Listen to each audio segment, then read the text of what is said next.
Back in 2017, emo rap was hands down the most exciting genre of rap out there. Artists like Lil Peep, XXXTentacion, and eventually Juice WRLD were starting to see some serious mainstream success, and new talented artists were popping up left and right. Emo rap seemed to be the direction rap was just taking as a whole. However, years later, what's come of emo rap is not what most fans would have expected. The genre is wide open, and not only that, no one is interested in listening to it. So what happened, and how? My name is Rashad Bashir, and this is the fall of emo rap, rap's most controversial genre.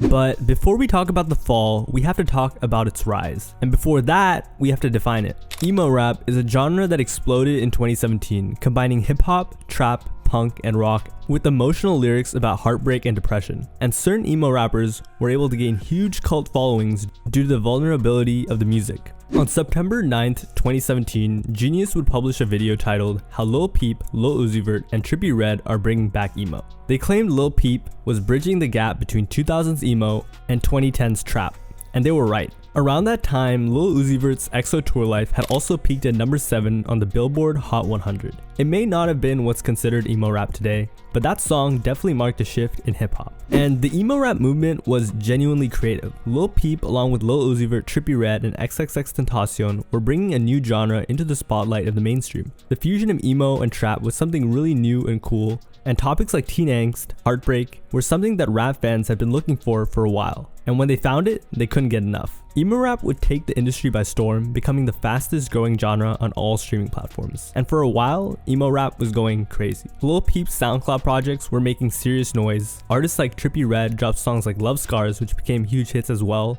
And rappers like XXXTentacion switched his sound to emo rap, with both of his projects topping Billboard. But there's one artist that many have forgotten today, who was once the largest emo rapper, and that's Lil Xan. In 2017, Lil Xan was in a great spot. He had come off of his hit Betrayed, which today is sitting at 300 million views on YouTube, and whether you liked it or not, it's a fact that Lil Xan was one of the first artists to take advantage of the emo rap wave. All of a sudden, Xan was the face of emo rap, even if only for a short amount of time. He was, I remember it. Maybe not the face, but the most popular. How quickly you went from a total nobody to somebody that everybody knew. It's crazy. It was so shocking, even for me being like really close to it. His lazy flow and weird lyrics made people think he was different, and it looked like he was about to make a serious dent in the music industry as an emo rapper, alongside Lil Peep. I'm not even joking. As for a short while, Betrayed was the most viewed music video on Lyrical Lemonade. However, months later, when Xan dropped his debut album, Xanarchy, it sold 28k and got horrible reviews. It was trash. Afterwards, Lil Xan ended up getting more tattoos, releasing more trash songs, and eventually became a nobody.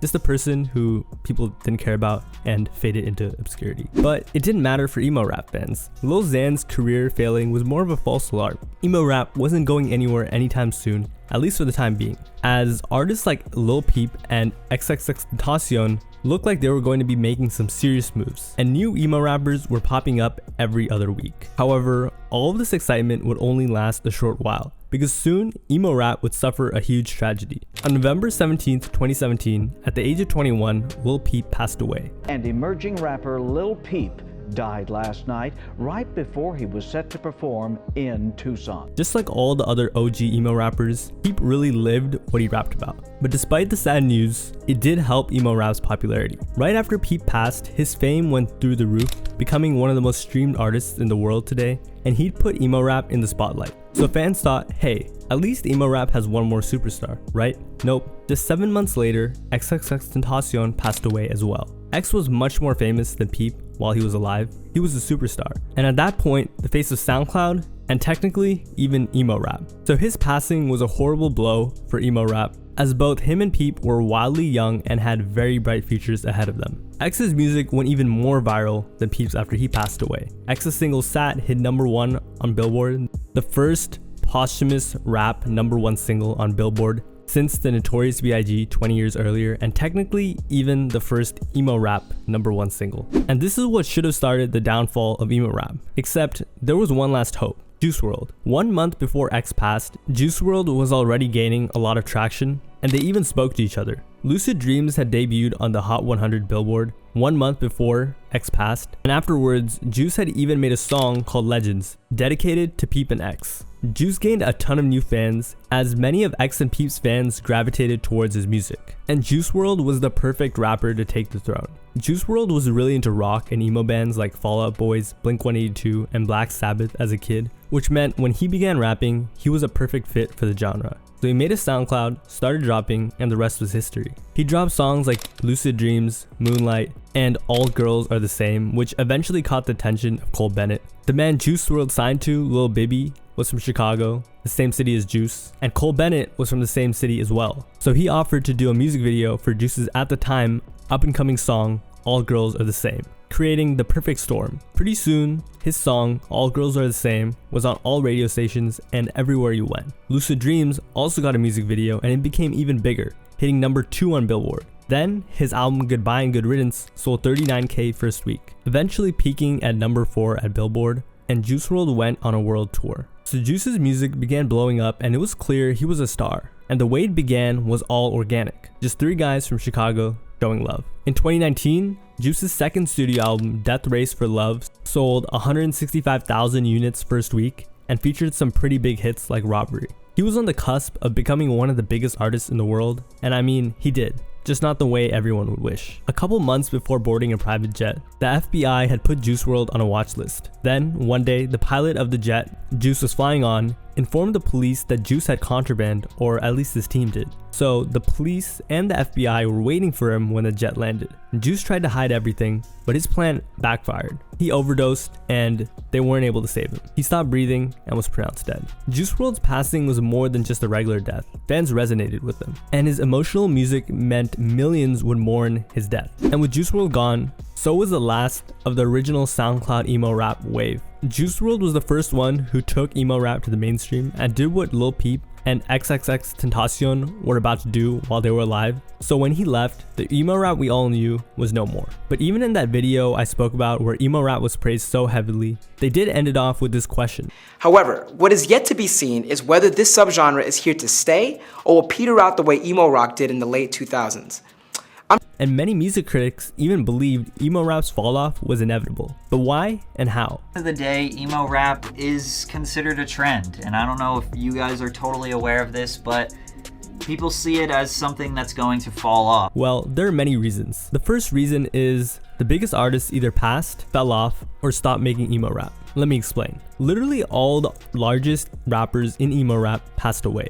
Not living on this planet. RIP to Lil Peep, Juice WRLD, XXXTentacion, and any others that I missed. But what I'm saying, which is super unlucky and unfortunate. And for most, what came after didn't really hit the same. What I'm saying is the genre just isn't as popular anymore, and honestly it just seems cheesy and fake. Like, I've been talking to various people about this. I just don't mess with the genre now. But there was one unintended consequence of all these emo rappers passing. You see, Lil Peep was named the future of emo rap, and months later he passed away. But Peep's passing brought a lot of attention to the genre. So did X's, and so did Juice's. So in a really weird way, the passing of Juice WRLD, XXXTentacion, and Lil Peep made emo rap huge and created a massive demand for the subgenre, just waiting to be filled. And that's when industry plans began rolling in. This time, there wasn't an artist like Juice WRLD who would have an organic come up and win over the hearts of emo rap fans. Rather, record labels who saw the massive success of X, Peep, and Juice had tried their hands at manufacturing their own versions of these emo rap superstars. And this is when I would say emo rap really died. So that year, in 2019, everyone was trying to copy the sound of Juice WRLD, Lil Peep, and X. And as a result, what was once an organic community became riddled with industry plants, a lot of them. One of the first and most popular shameless emo rap industry plants, I know that was a lot of adjectives, was Jumex. Jumex began blowing up in 2019 after his hit song Loner, and from the jump, it was pretty clear he was an industry plant. That song Loner was a cookie cutter scream rap song where he just starts yelling in an emotional voice. And it was really obvious he was just trying to copy XXXTentacion and Lil Peep. So fans would get straight to investigating. They found his old music, which was just Walmart Lil Peep songs, and that he had gotten signed after a video of him acting up in high school went viral. But then fans found out that his music video was also directed by ex Odd Future member Taco, who who was well known in the music industry, and that his song Loner was written by one of Lil Peep's best friends, Isla McConan, who also used to be signed to Drake. He was then exposed for begging people to make him songs because he knew he had no talent. Yeah, not a good look. A Genius interview dropped and more singles, but by then everyone knew he was an industry plant, so it was a wrap. Fans were clowning on him like crazy, and his views were dwindling. It was clear Jumex was glamorizing depression because it was trendy, not because he really felt that way, or it was actually what he wanted to put out in the world. He later collabed with Lil Xan and Travis Barker, which didn't really help since they're two people the emo rap community aren't very fond of, and was dropped from his label. But not all of the emo rappers who were planted were necessarily unsuccessful. Some made some serious waves, the most notorious being Ian Dior. Ian Dior was a rapper who began gaining a lot of attention for his emo rap songs in 2019, and for like 2 weeks, people were messing with him. Everyone was. They thought his music was good, and many people became fans. However, little did they know that Ian Dior wasn't even really Ian Dior. Let me explain. He was an artist discovered by Taz Taylor and Internet Money, who, after discovering him, made him change his name from Olmo to Ian Dior, and told him to play into the emo rap persona. And I'm not gonna lie, Ian Dior played the part perfectly. He released a handful of solo songs that would rack up millions and millions of plays, such as Emotions, Molly, and Romance 361, even receiving a P&B Rock feature. However, like I said, at the time, no one knew about his connections, but soon signs that Ian Dior wasn't an organic artist and rather an industry plant started to pop up, with fans finding some weird information. They realized that Ian Dior was a month into releasing music and had barely any followers or plays on YouTube. However, he had hundreds of thousands of plays on those same songs on SoundCloud, and all of the songs were on huge promo pages on Instagram and YouTube. On top of that, he was weirdly being promoted by FaZe Clan and Nelk, which didn't really add up at all. Once again, fans were disappointed, as they thought this wasn't another industry plant. Nope, it was just the same story all over again. From there, things got worse. The thing is, fans of emo rap could only take so much, and Ian Dior's blatant push by a record label was just met by a ton of backlash. In fact, the industry plant mockery of Ian Dior got so bad that he and his label decided to name his debut studio album, wait for it, Industry Plan. The man he was signed to said, "Ian album title is the best of the year. If people want to focus on BS instead of the music so bad, we'll call ourselves it so you can't say it anymore and you're forced to just take the music for what it is," and explained they were marketing geniuses. Also, when you Google Ian Dior Industry Plan, going forward, you won't get BS clickbait videos of people who have no clue what they're talking about. You'll get the album. Genius. Except it didn't work out like that. Ian Dior Industry Plant. Let's just see what pops up. Just for fun. Let's just see what pops up. Oh, my video is the first search result link. And it doesn't take a rocket scientist to understand that this wasn't met very well by fans, especially of emo rap. Even Ian seemed to be ready to embrace the title of Industry Plant, saying, "This is my way of saying I am what I am," and making people focus on the music instead of what's organic and what isn't, blurring the lines and becoming the poster boy for the Industry Plant name. The album sold 13K, which isn't bad. And in 2022, Ian Dior went #1 on Billboard with 24K golden. But since then, he hasn't been doing so well. Today, he's releasing pop music, and there doesn't seem to be much interest in him. But Ian Dior wasn't the only industry plant to infect the emo rap scene. There were a couple of others, and not all of them were as lucky. Another one of the emo rap industry plants that came up during that time was Baby Goth, who, fun fact, was signed to the same label as Ian Dior. Baby Goth was a white woman with a bunch of face tats that randomly just spawned into the scene. What do I mean by random? Baby Goth's first moment in rap was when she appeared on Trippie Redd's album Life's a Trip. Then her first song dropped, Swimming, featuring Lil Xan and Trippie Redd, which is quite the introduction for any genre of rapper. It just looked very fishy,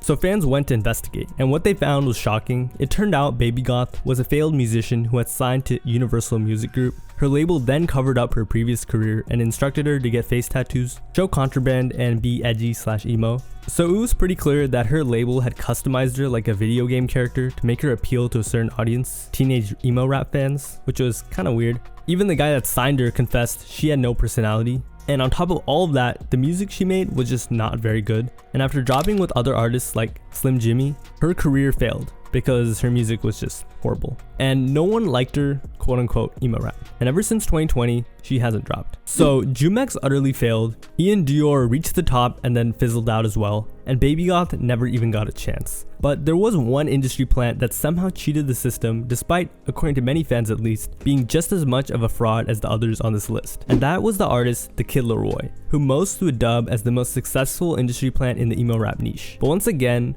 when he first started gaining buzz, no one knew his background. Most people discovered him through one of his Lyrical Lemonade videos, which he had plenty of and that all did well. But before that, Laroi was seen posting snippets with Lil Skies, and eventually, fans found out that he had signed to Grade A Productions, who Juice WRLD was also signed to and managed by, all the way back in 2019 before anyone knew who Laroi was. But randomly just popping up on Lyrical Lemonade, which at the time was the most prestigious platform you could get on as a rapper with practically no catalog, raised a lot of eyebrows. And fans weren't aware of Laroi's background at the time. So once again, they went to do their detective work, and what they found was pretty wild. It turned out the Kid Laroi had ditched the person he used to make music with, and his father was big in the music industry as well. For example, Jay-Z, Nelly, Fat Joe, and more were some of the notable artists he had worked with in the past. But this wasn't even the craziest news they had found. They realized, wait a second, this isn't some really talented artist who just happened to be found by Cole Bennett. Laroi was signed under Columbia Records and Lil Baby, who Juice WRLD was while he was alive.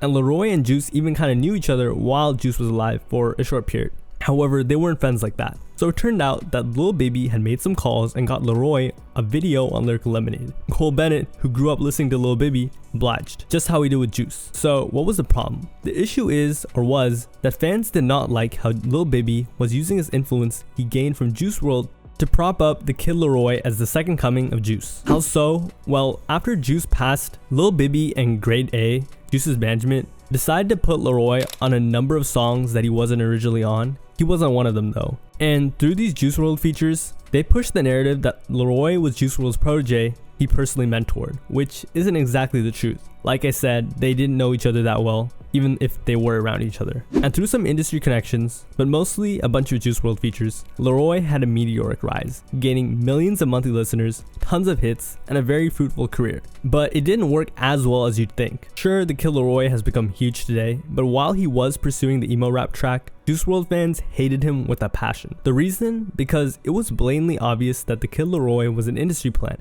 and that Juice WRLD's ex-label and management were attempting to turn him into another cash cow.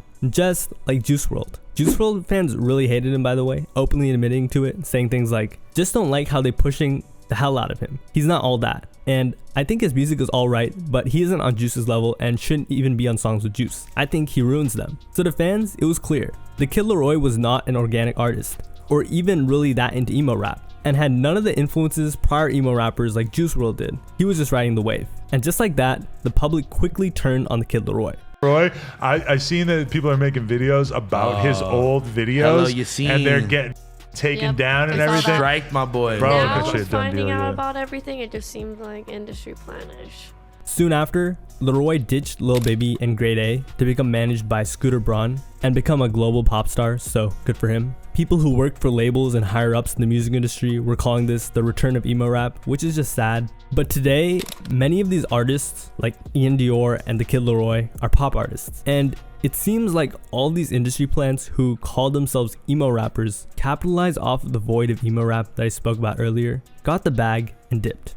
I mean, it got so bad that at one point even Machine Gun Kelly came in to capitalize off of the emo rap fanbase. If you didn't know, MGK was previously a lyric-based rapper and was forced to switch genres after Eminem dissed him. Seeing the opening in emo rap, he decided to try his hand at it and would have many songs produced by Travis Barker. But that's not what made it as bad as it was. It was the fact that Machine Gun Kelly was trying to steal Lil Peep's style and industrialize it, and did so blatantly. But Machine Gun Kelly would have some monster first week sales, like selling 180,000 first week, which was proof that despite the cookie cutter music, MGK and other artists that I mentioned earlier were satisfying the demand that opened up. However, Machine Gun Kelly did face a lot of backlash. For example, he was caught multiple times stealing Lil Peep's style and outfits, going as far to recreate custom-made clothes that Lil Peep had, and he did freak out a little bit after he was called out for not really being emo.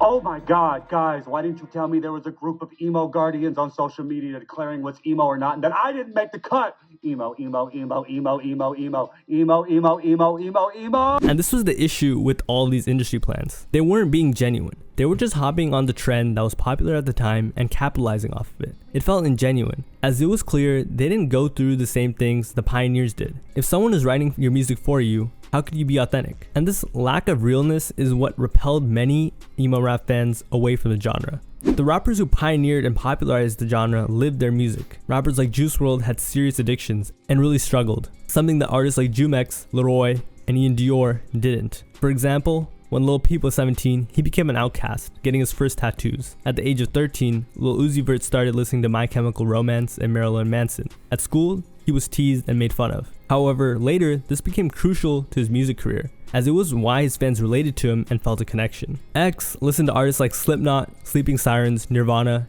and The Devil Wears Prada, and they all took substances to numb the pain of everyday life and used their music as a way to cope. But artists trying to hop on the trend and fail wasn't the final indicator that emo rap had lived itself out. It was the fact that the OGs were moving away from the emo rap wave. Rappers such as Trippie Redd and Lil Uzi Vert don't even make emo rap anymore. There are still some big players in the game in emo rap, say like Lil Uzi Vert, Trippie Redd. Well, if you think about it, they've already started to move away from that. Did Eternal Atake sound like an emo rap album after, XO Tour Life, which was an emo rap song, and the reason that Uzi blew up to the mainstream, that was. And when they do, it doesn't perform well. Trippie Redd dropped Pegasus, which, sold okay, 65K. It had some emotional things and some of these guitar, piano, whatever instruments from emo rap, and it just didn't do that well. It might tell me there are some artists still doing emo rap, but I feel like it's phasing out. I mean, we got Ian. For example, Lil Uzi Vert's recent attempts to bring back his emo sound, like his song Demon High, haven't exactly worked, and the rock emo stuff on his new album, Pink Tape, are considered to be